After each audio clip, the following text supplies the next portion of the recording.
I want to start with a question. When you pick up the Bible, what do you usually look for? Yeah. The big characters, the plot points, the wars? Usually, yeah. You're looking for the people, the action. Right. But what if one of the most important characters in the whole story isn't a person at all? Okay. What if it's the scenery?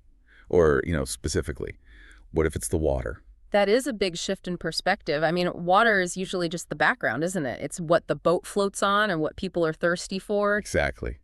But today we are doing a deep dive into a brand new book that argues water is actually the thread that ties the entire biblical narrative together, from Genesis 1 all the way to the end of Revelation. And this is the one you were telling me about. It just came out. Just a few days ago. Oh, It's yeah. called From Flood to Fountain, Water in the Bible. The author is Wretha Smith. Mhm. We can just call her Wretha. And what she's written is part theology, part hydrology, and just completely fascinating. Wretha Smith. And you said her own background is pretty unique. Oh, Yeah. it's eclectic for sure. So get this. She lives off-grid in a hand-built home she calls Sky Castle Wow. in the high desert of West Texas. And on top of that, she's a music director, a church elder, and she specifically lists lacto-fermentation as passion. Lacto-fermentation. That kind of fits. How so? Well, fermentation is all about slow, controlled transformation, right? And to see these themes develop across thousands of years of scripture, you need that same kind of patience. You're watching it ferment. That's a perfect connection. Yeah. And she really designed this book to be used, not just, put on a shelf. It's a study guide. So it's good for groups. Perfect for them. Individual study, a home group, a Sunday school class. It's built for that kind of interaction. It's on Amazon right now as a Kindle ebook. Okay. And the price point is great. It's only $4.99 to buy. Or if you have Kindle Unlimited, it's totally free to read. That's very accessible. It is. And she's got more formats coming. Yeah. A standard 6x9 paperback, but also, and I love this, an 8.5 by 11 workbook with these huge, wide margins. Oh, for the note takers. Yes. For people who want to sketch or add stickers or just go wild with notes. She designed it for that. So, okay, let's get into the water. We're going to take a chronological trip, hitting the big stories, but also some of the really surprising ones she uncovers. And I think the place to start is with her main idea, her thesis. She says water in the Bible always has a double edge. A double edge, meaning? Meaning it is never neutral. It is always, and at the same time, both judgment and salvation. It's chaos and it's order. It's the thing that will kill you, and it's the only thing that can save you.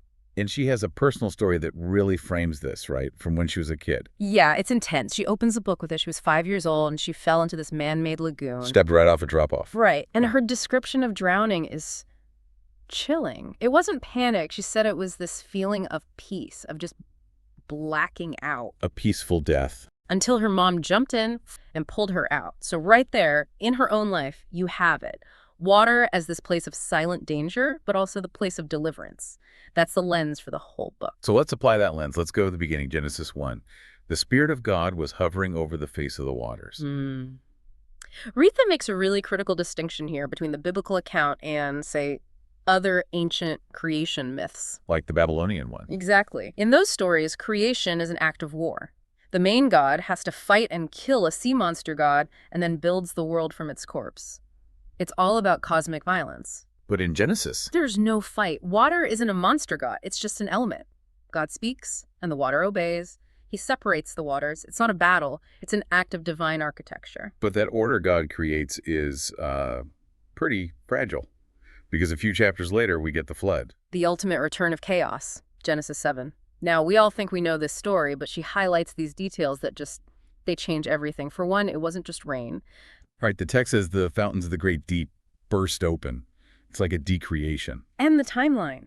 We always focus on the 40 days and 40 nights. But that was just the rain part. Just the rain. The waters prevailed for 150 days. The total time they were in that ark was over a year, something like 370 days. Can you even imagine that?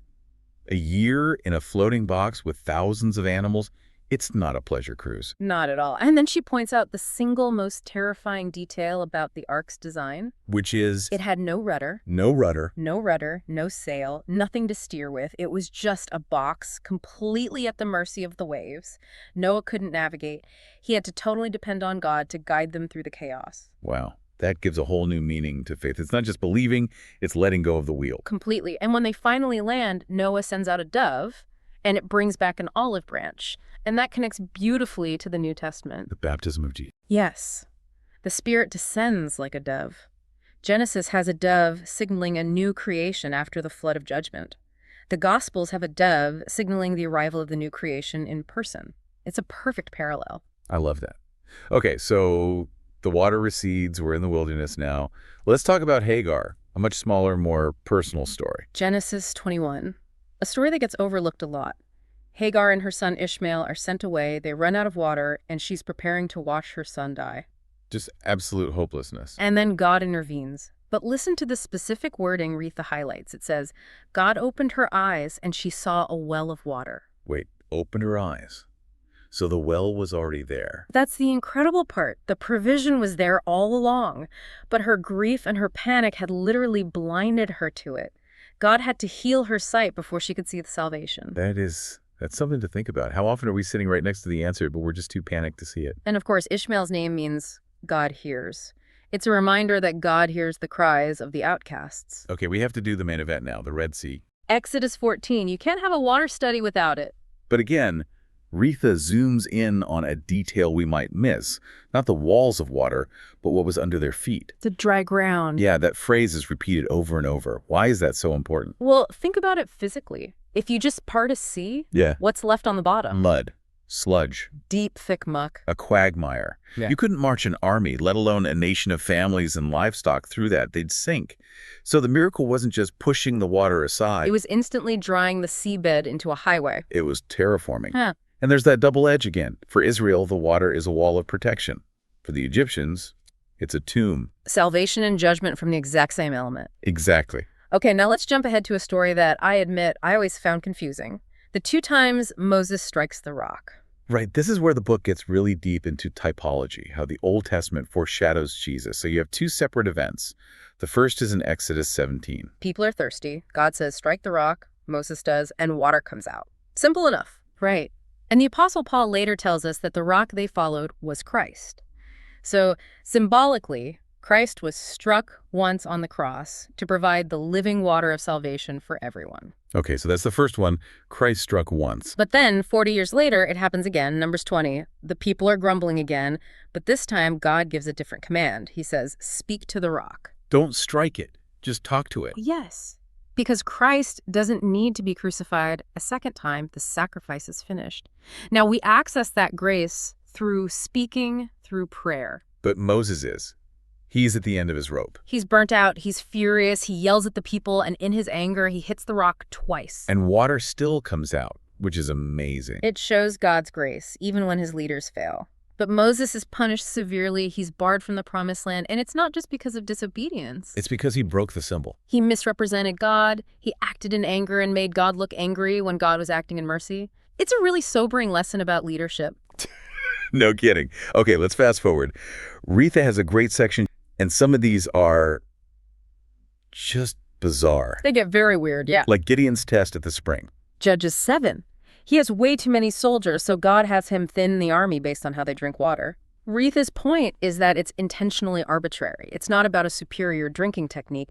It's about God choosing the few, the strange, the weak, so that when they win, everyone knows it was him, not their own strength. Then we have Elijah on Mount Carmel. A showdown during a drought, and he uses water as like a handicap. An impossible handicap. He has them pour 12 huge jars of precious water all over his altar, soaking everything. He's making it impossible for it to light. Exactly. He's removing any doubt.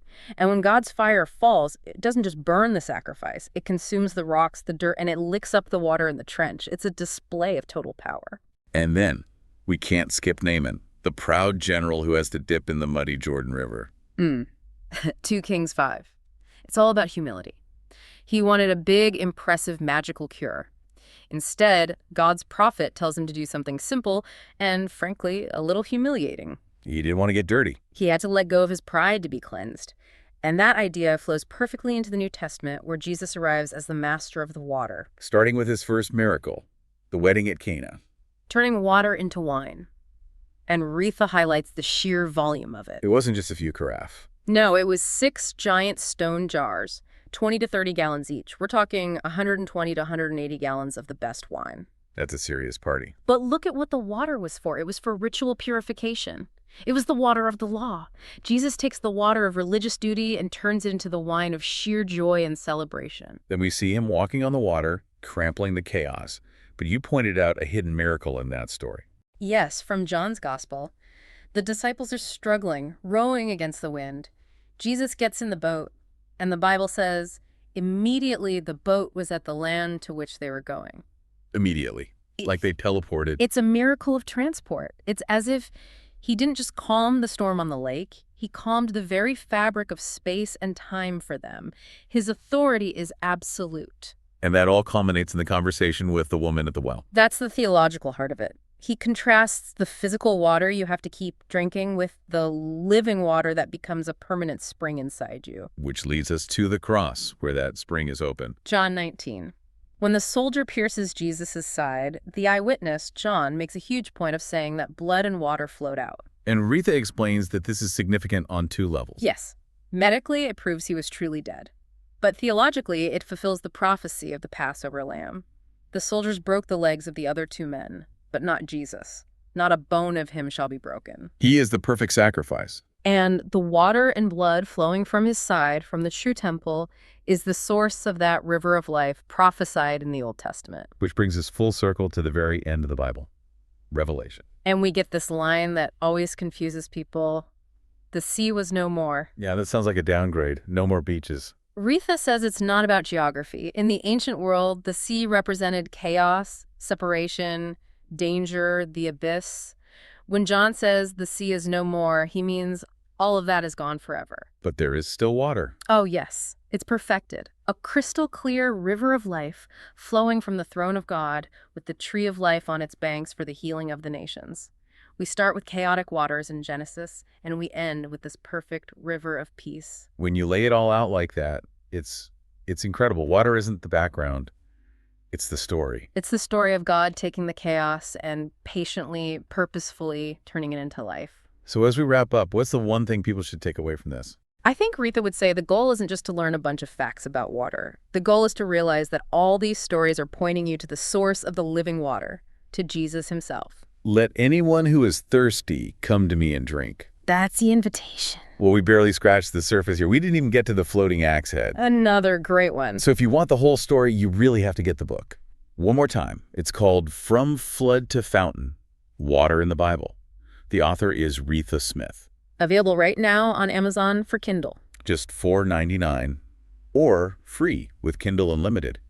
And do watch out for the paperback and that special wide margin study edition. It would be an amazing resource for a small group or a church class. A fantastic resource. Wretha, thank you for writing it. And to you, our listener, thanks for taking this deep dive with us. Stay thirsty. We'll see you on the next deep dive.